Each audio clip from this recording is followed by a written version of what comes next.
Hey everyone, welcome back to the studio, and today I'm here with a brand new video for you guys. I'm going to be talking about Outer Banks Season 3, Episodes 1 and 2.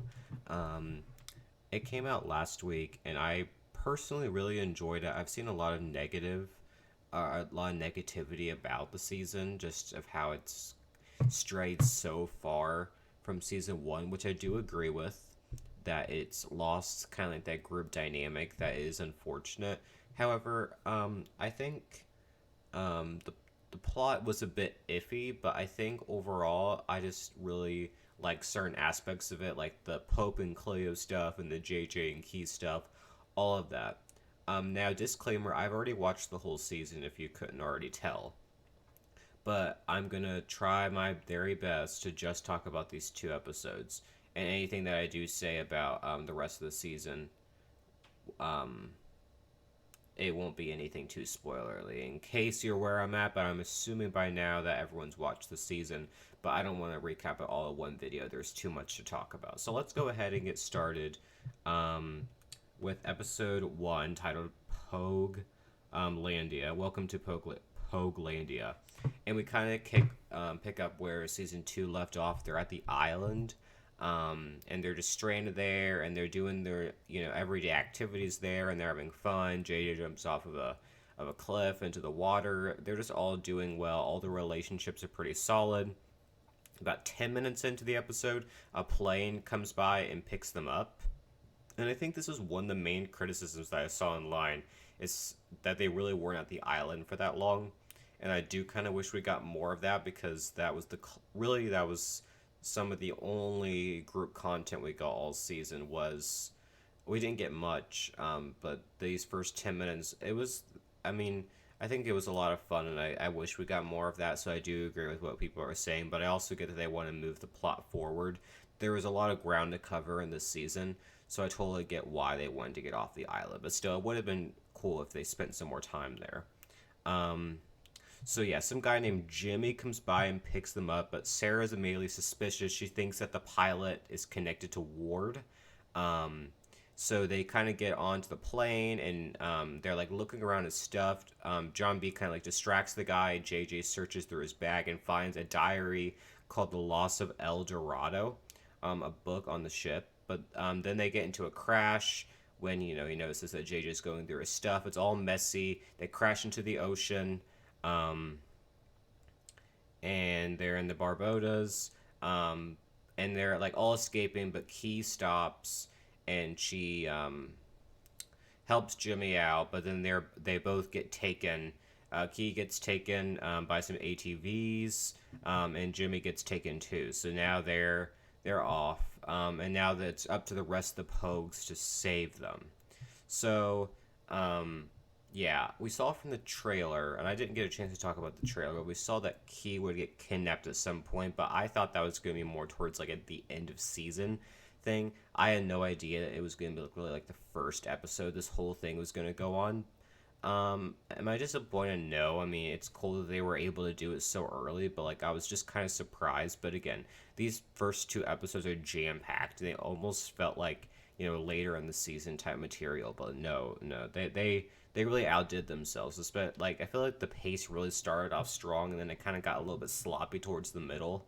But I think these first two episodes were some of the I think some of the best of the season, maybe of the series, just because of how action packed they were. And we got a lot of group stuff these first two episodes, minus Key.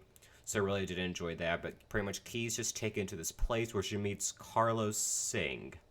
Um, and he's just this guy who's out for, he wants El Dorado. He's a very treasure crazy obsessed person, and I will be not the first to admit that I wasn't a big fan of his character. Something about it was just off. Like he just didn't have much personality. It was a very one note villain, which I mean I guess is fine, but like I don't know. I think Ward was just really good at capturing different emotions as a villain, but while still having like some like a soft spot, But this guy, it is hard when you come in season 3 to how do you find your place into the show? It's tricky. So, but still, I wasn't a big fan of him. And we find out that Rafe's there too, and I was shocked to see Rafe and Key interacting, but I actually really enjoyed it. And I had a friend tell me that, she thinks that those two actually have a lot of chemistry.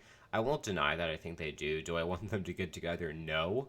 But, I mean, enemies to lovers, that's a cool trope and all, but I don't know. Um, but I like their interactions though. I think there's a lot of good tension there. I think the actors did a good job. I was pleasantly surprised by their scenes.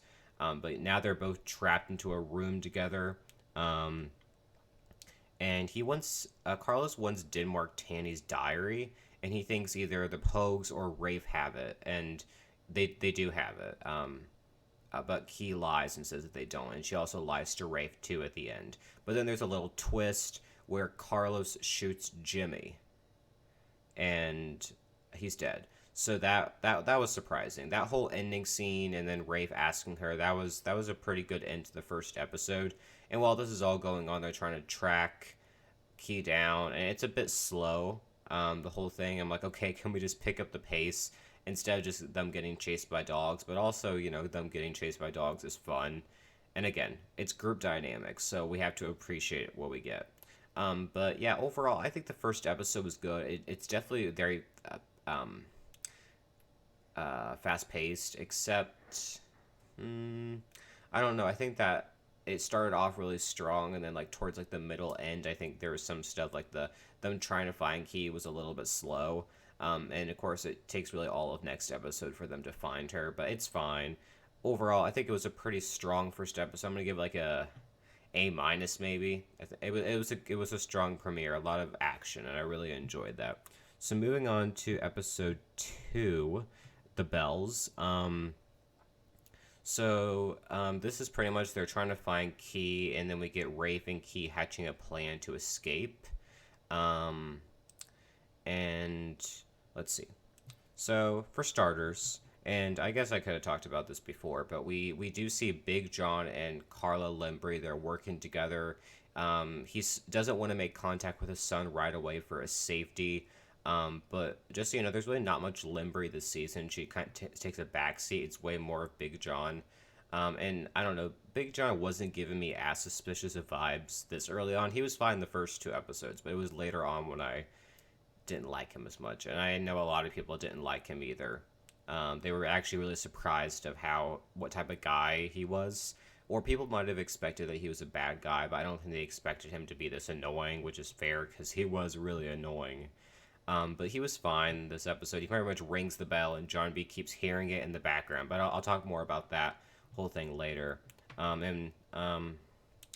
So,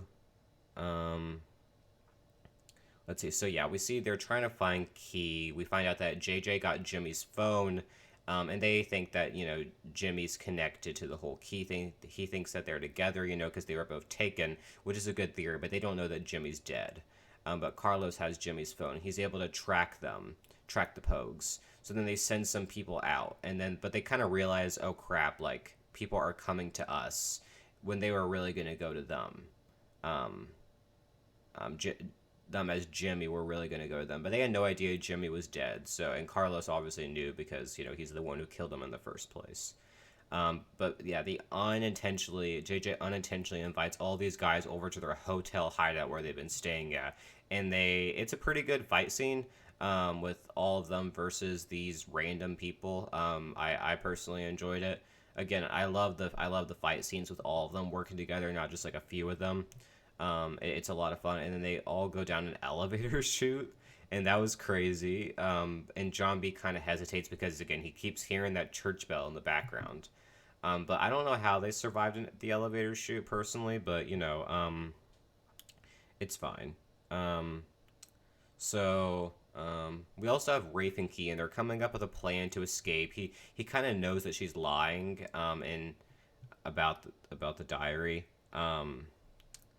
and she wants an audience is the thing, and so she tries to meet with him. He kind of sees through her, and he's not giving up until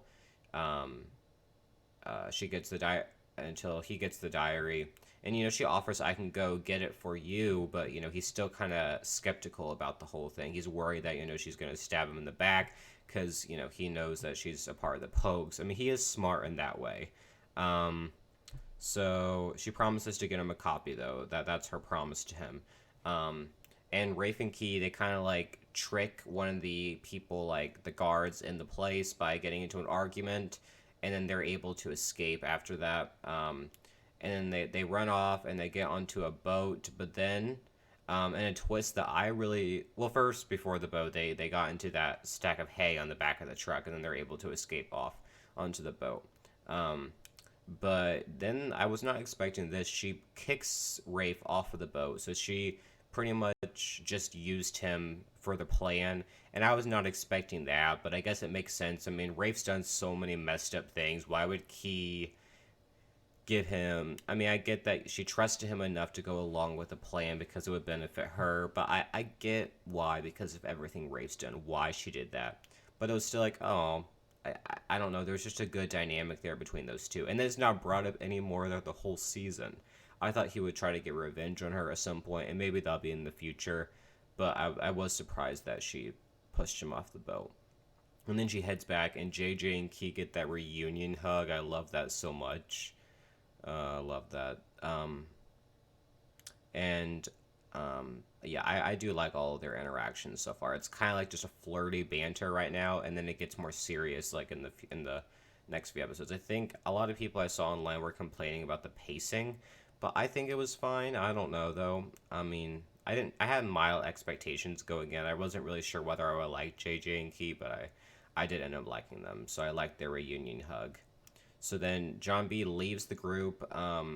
They're getting ready to, all escape, but John B has to leave, and because he keeps hearing the church bells, he has to go a long way to get to this church. It's like at the very top of a hill. It's like probably takes like an hour, or I don't know how long to get up there. It's a long time. So they have to leave John B behind, the five of them, to head off before the people catch them.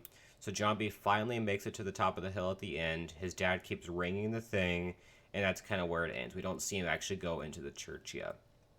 So yeah, overall, episode 2 was a good one too. Again, I think these first two were actually pretty strong compared to some of the middle act.